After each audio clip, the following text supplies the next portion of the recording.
इसी बीच लोकसभा चुनाव से जुड़ी बड़ी खबर आ रही है। पहले चरण के लिए नामांकन जारी। बीजेपी प्रत्याशी त्रिवेंद्र सिंह रावत ने नामांकन कर दिया है। हरिद्वार से प्रत्याशी हैं त्रिवेंद्र सिंह रावत। अल्मोड़ा से अजय टम्टा ने नामांकन किया है। सीएम पुष्कर सिंह धामी भी मौजूद रहे। बीजेपी प्रदेश अध्यक्ष महेंद्र भट्ट भी मौजूद रहे। यूपी में अभी तक किसी भी प्रत्याशी ने नामांकन नहीं किया है, लेकिन इसी बीच उत्तराखंड में नामांकन प्रक्रिया शुरू हो गई है। और आपको बता दें कि पहले चरण के लिए नामांकन जारी किया गया है। ऐसे बीजेपी प्रत्याशी त्रिवेंद्र सिंह रावत ने अपना नामांकन कर दिया है। हरिद्वार से त्रिवेंद्र सिंह रावत को प्रत्याशी बनाया गया है।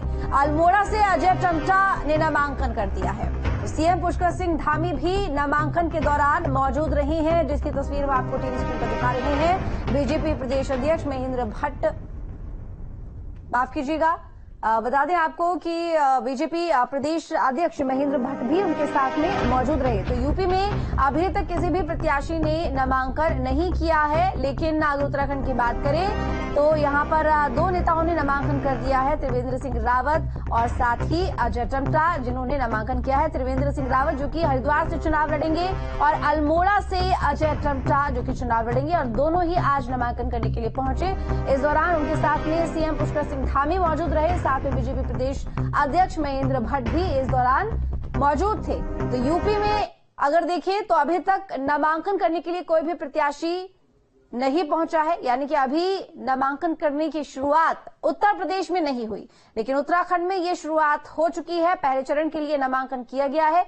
अजय टम्टा ने नामांकन किया और त्रिवेंद्र सिंह रावत ने भी नामांकन कर दिया है। हरिद्वार से प्रत्याशी बनाए गए हैं त्रिवेंद्र सिंह रावत। अजय टम्टा की बात करें तो उन्हें अल्मोड़ा से प्रत्याशी बनाया गया है। ये तस्वीर साथ में देखिए, उनके बीजेपी प्रदेश अध्यक्ष भी मौजूद हैं और मुख्यमंत्री पुष्कर सिंह धामी भी इस दौरान मौजूद रहे। तो ये दो तस्वीरें हैं टीवी स्क्रीन पर। अल्मोड़ा से अजय टम्टा जिन्होंने नामांकन किया है, और वही दूसरी तस्वीर त्रिवेंद्र सिंह रावत की जिन्होंने नामांकन किया। हरिद्वार से उन्हें प्रत्याशी बनाया गया है। अजय टम्टा जिन्हें अल्मोड़ा से प्रत्याशी बनाया गया है।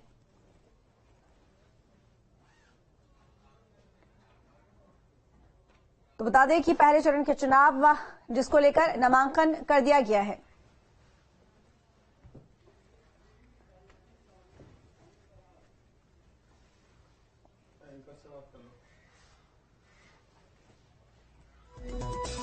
तो इमरान हमारे साथ मुरादाबाद से जुड़े हुए हैं, इसके साथ ही दिवाकर हमारे साथ रामपुर से जुड़े हुए हैं। दिवाकर, आपसे जानना चाहूंगी, देखिए एक तरफ ये देखा जा रहा है कि जो नामांकन करने की जो तारीख है वो जब से उसका ऐलान किया गया है उसके बाद से यही इंतजार था कि प्रत्याशी नामांकन करना शुरू करेंगे, और आज ये तस्वीर सामने आती है कि त्रिवेंद्र सिंह रावत और अजय टम्टा दोनों ही नामांकन करने के लिए पहुंच गए हैं।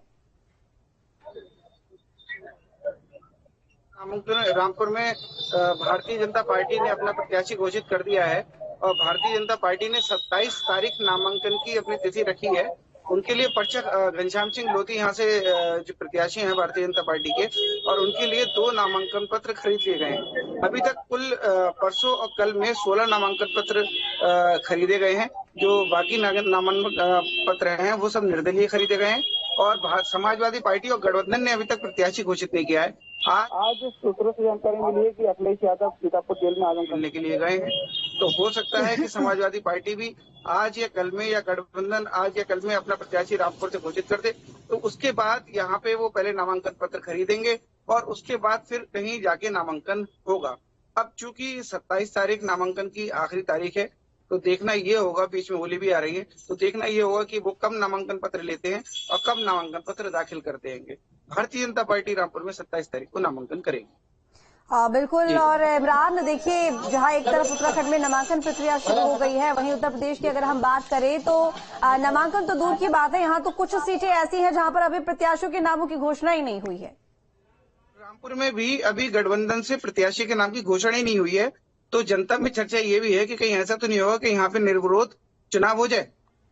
बिल्कुल बिल्कुल। दिवाकर, आपके पास आऊंगी। देखिए यूपी की अगर तस्वीर की हम बात करें तो यहाँ पर अभी कुछ भी निश्चित नहीं है। हालांकि सभी इंतजार कर रही हैं कि कब आखिर अपने पत्ते खोलेगी बीजेपी, कब आखिर समाजवादी पार्टी अपने पत्ते खोलेगी। जी बिल्कुल। बिल्कुल आप सही कह रही हैं कि कुछ सीटों पर उत्तर प्रदेश में ऐसा ही स्थिति बनी हुई है कि ये डिसाइड नहीं हो पा रहा है कि कब बीजेपी अपने पत्ते खोलेगी और कब भारतीय जनता पार्टी अपने पत्ते खोलेगी। हालांकि नामांकन की जो आखिरी तारीख है वो 27 तारीख चुनाव आयोग की तरफ से निश्चित की गई है, लेकिन अभी तक कुछ स्थानों पर जो है और कुछ स्थानों पर जो है वो कैंडिडेट ही डिक्लेयर नहीं हो पाएंगे। ना ही तो सत्ता दल के कैंडिडेट डिक्लेयर हुए हैं और ना ही विपक्षी दल के कैंडिडेट जो है वो डिक्लेयर हो पाएंगे। तो ऐसे में देखना होगा कि कब जो है वो अपना कैंडिडेट डिक्लेयर करेंगे, कब वो नामांकन पत्र लेंगे और कब वो नामांकन पत्र को दाखिल करेंगे। ये सारी चीजें अभी असमंजस में बनी हुई हैं और जनता के लिए भी एक ये क्यूरियोसिटी बनी हुई है कि कब उनके वहां से प्रत्याशी कौन होगा। बनी हुई है और जी ऐसे में देखना फिर कब तक तमाम पत्ते खोले जाएंगे। हालांकि अगर बात करें यहाँ पर प्रत्याशियों की घोषणा की, तो उसको लेकर क्या स्थिति बनी हुई है?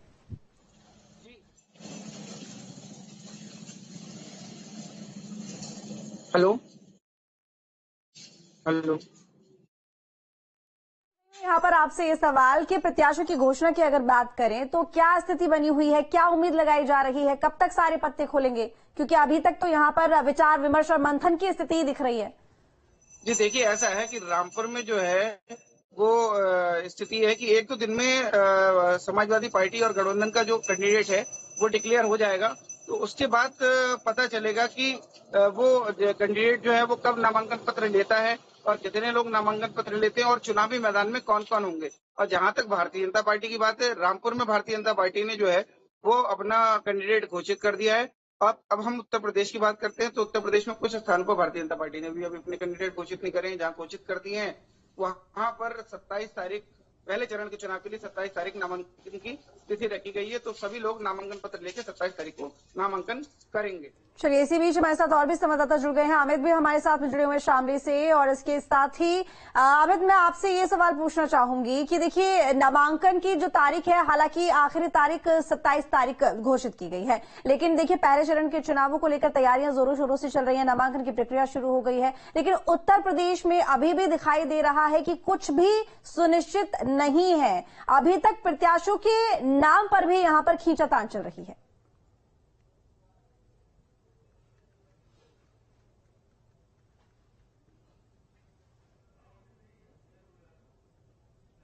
अमित, मेरी आवाज मिल रही है आपको? बिल्कुल बिल्कुल, मैं आपको बता दूं, यहाँ लोकसभा कैराना, शामली के जो लोकसभा कैराना लगता है, यहाँ पर 17 लाख के करीब वोटर्स हैं।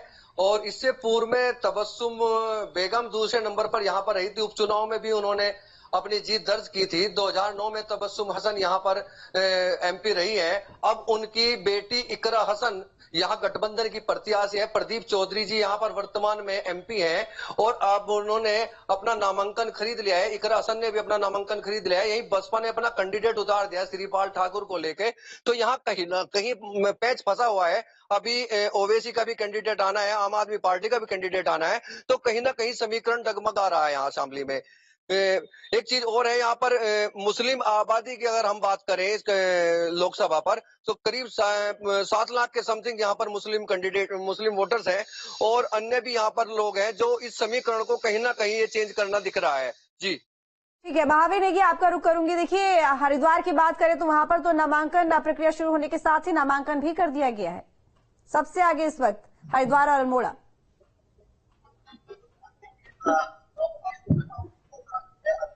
और हरिद्वार पर 2 सीटों पर नामांकन बीजेपी की तरफ से किया गया है। हालांकि हरिद्वार सीट पर ऑनलाइन नामांकन किया गया है और अल्मोड़ा पर बिल्कुल एक तरह से कहें हम रोड शो, शक्ति प्रदर्शन के साथ नामांकन किया गया है। और अगर हरिद्वार की यहाँ पर बात की जाए तो हरिद्वार लोकसभा सीट पर त्रिवेंद्र सिंह रावत ने जब ऑनलाइन नामांकन किया और उनका जो पहला बयान नामांकन के बाद आया, तो उनका उस बयान से हम ये साफ अंदाजा लगा सकते हैं कि आखिर हरिद्वार लोकसभा सीट या फिर जो पूरे देश में चुनाव लड़ेगी बीजेपी, वो कहीं ना कहीं मोदी के नाम से लड़ेगी। क्योंकि उनका बयान ये सामने आया कि डिजिटल इंडिया का जो सपना नरेंद्र मोदी ने देखा था, उस डिजिटल इंडिया के सपने के तहत एक कदम उन्होंने उठाया है और उत्तराखंड की केवल एकमात्र सीट है जहां से ऑनलाइन नामांकन किया गया है। तो ये कहीं ना कहीं हम कह सकते हैं कि इस चुनाव में पीएम मोदी के चेहरे को एक तरह से आगे रखकर चुनाव लड़ा जाएगा। और इसके अलावा अगर बात की जाए कार्यों की तो उत्तराखंड सरकार और केंद्र सरकार के जो जितने भी काम है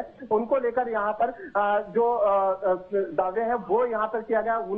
त्रिवेंद्र सिंह रावत उनको बोलते हुए नजर आए। तो ये तमाम चीजें, और इसके अलावा यहाँ पर जो दूसरी पार्टियों से नेताओं के पलायन का जो दौर है वो लगातार जारी है। आज भी हमने देखा हरिद्वार में जो ग्रामीण सीट पर एक काफी बड़ा नाम हुआ करते हैं अर्जुन चौहान, जो कांग्रेस में थे। हालांकि जब कांग्रेस से इस विधानसभा सीट पर अनुपमा रावत चुनाव लड़ी थी और उनकी जीत में बहुत अहम भूमिका उन्होंने निभाई थी। तो ये तमाम तरह के जो फिगर्स हैं वो इस समय भाजपा के तरफ दिखाई दे रहे हैं। और दूसरी तरफ अगर हम लोग बात करें कांग्रेस की, तो कांग्रेस अभी भी अपने प्रत्याशियों की खोज में है।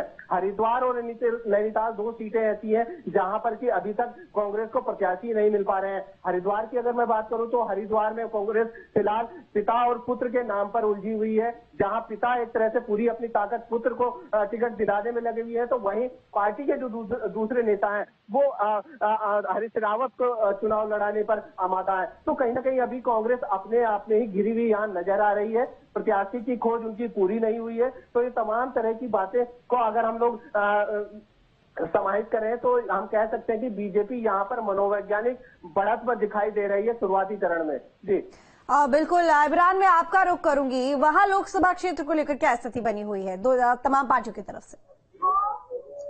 देखिए, बता दूं कि मुरादाबाद लोकसभा सीट का जो चुनाव हो पहले चरण में, और मुरादाबाद लोकसभा सीट पर जो पीछे 20 तारीख से नामांकन प्रक्रिया चल रही है, इसमें अभी तक सपा बसपा और भाजपा समेत कुल 26 नामांकन पत्र खरीदे गए हैं, जिसमें मात्र कम्युनिस्ट पार्टी के हरकिशोर सिंह ने अभी नामांकन पत्र दाखिल किया है। बिल्कुल इमरान, लेकिन देखिए सबसे बड़ी बात यहाँ पर यह है कि ज्यादा दिन अब दूर नहीं है नामांकन की आखिरी तारीख के, लेकिन अभी भी उत्तर प्रदेश में देखा जा रहा है कि सीटों को लेकर किस तरह से असमंजस की स्थिति बनी हुई है, खींचतान जारी है। आप सभी का बहुत शुक्रिया तमाम जानकारी के लिए।